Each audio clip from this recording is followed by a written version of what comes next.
Push-ups. Almost everyone does them, but not everyone does them properly. Now, I already did a video on how to properly do a push-up, so I'm not going to do that video again. What I am going to show you today is a type of push-up that is better for martial artists and will actually make it less likely that you injure your hand or wrist while punching. So stay tuned. First, let's talk about alignment. When you punch, your wrist has to be in proper alignment or else it will bend, and this will cause it more likely to be broken. Not necessarily you won't always break your hand if you punch something and your wrist bends, but if you're punching really hard, you increase that chance if you don't hit with the top two knuckles and your wrist isn't aligned. This goes for any punch. It could be a vertical fist, horizontal fist, upside down fist like in an uppercut, right? Anything, overhand, hook, right? You need to hit with those top two knuckles and you need to have proper wrist alignment. Your wrist can't be bent either way. And you need to hit with these two knuckles, not these bottom three knuckles, because that's going to cause your fist to be in better alignment if you hit with those two knuckles instead of these three. If you see, my wrist bends, but more on that. So even with proper wrist alignment, if you hit something as hard as you can and you don't have the strength to keep that alignment as you make impact, you can still hurt your fist. Now, sports combat or boxers might solve this problem by wrapping their hands and then wearing protective gear such as gloves over that hand so that when they hit, it's less likely that they're going to break that hand, although they still do.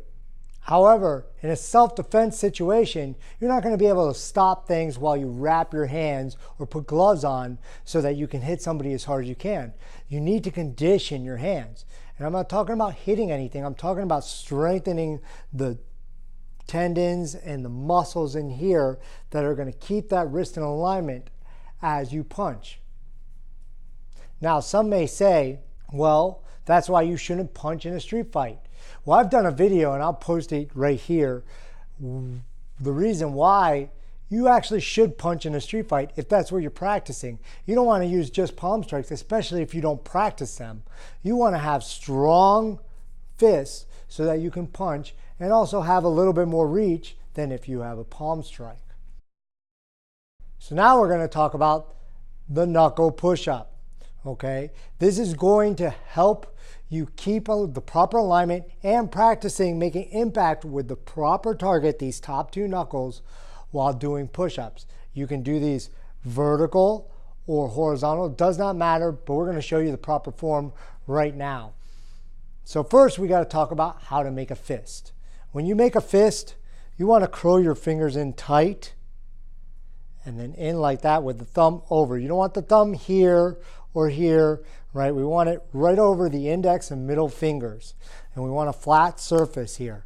Now that you've made a fist, you're going to make your fist, go ahead and put them on the ground, making contact with those top two knuckles. You do not want to make contact with these bottom three knuckles. We want to do it exactly how we would punch. So I'm going to do mine with a vertical fist here. Go down on the ground. You can see that my fists are on the top two knuckles, not on the bottom three, on the top two knuckles as I do this. And I've got my core engaged, my head is straight, and I'm going to lower myself to the ground and come back up. In the beginning, you might not have the proper wrist strength to do this. You might actually start to try to do a push-up and your wrist starts to crumble or you fall back on those three knuckles. So what you can do is just hold, right? Just hold on those top two knuckles right here, building up the strength until you can do a proper push-up.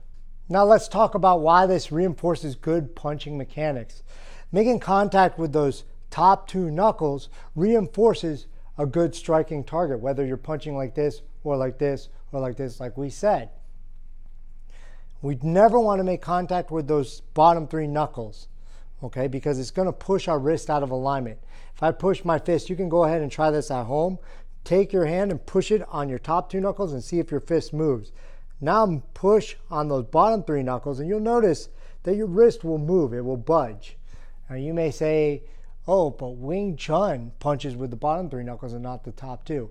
They're the only ones who do that. And they do it for only one specific punch. We want this to be universal so that we can punch with a vertical fist, a horizontal fist, an upside down fist, overhand fist, whatever it might be. We still want to have the same target. We don't want to try to practice a whole bunch of different punching targets for different punches, because that's going to increase our chance of getting injured.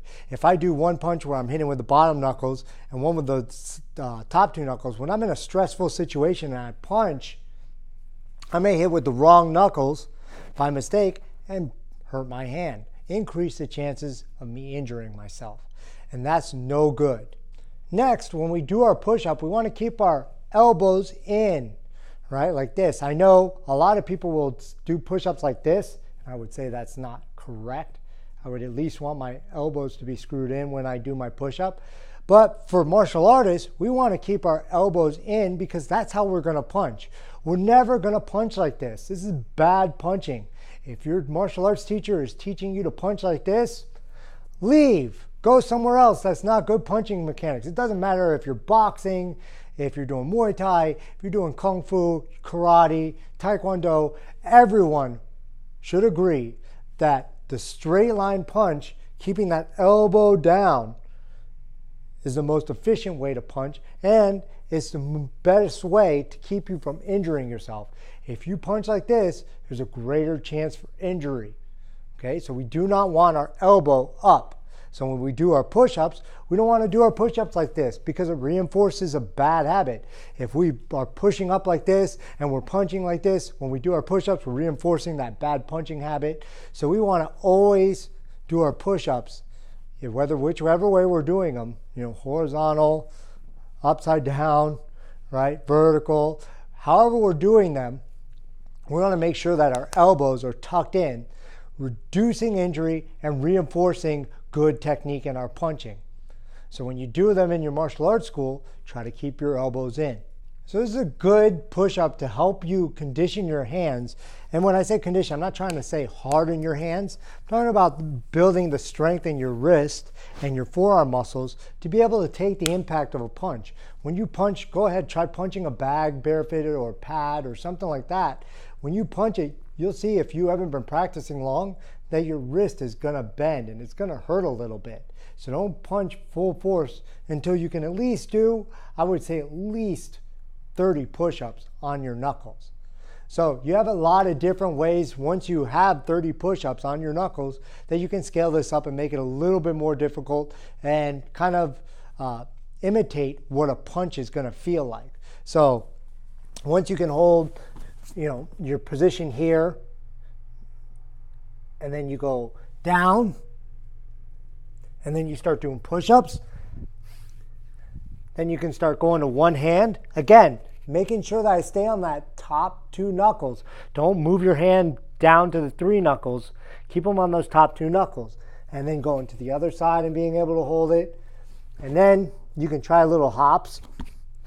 Again, always landing on those top two knuckles.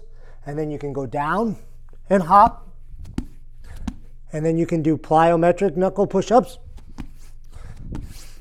If you want, you can clap there. And you can work your way up to these variations to make it more difficult for you. And make sure that you have enough strength in your wrist to support yourself when you punch. We want to make sure that we're punching correctly. We want to make sure that our wrist is strong enough to hold that hand in the proper position. Okay, this is important. A lot of people can punch properly, but when they hit something for the first time hard, they hurt their wrist. And it's because they don't have the strength in their hands to keep that wrist in the proper position. So if you like this video, please like and subscribe, and we'll see you next time here on Mantis Mechanics.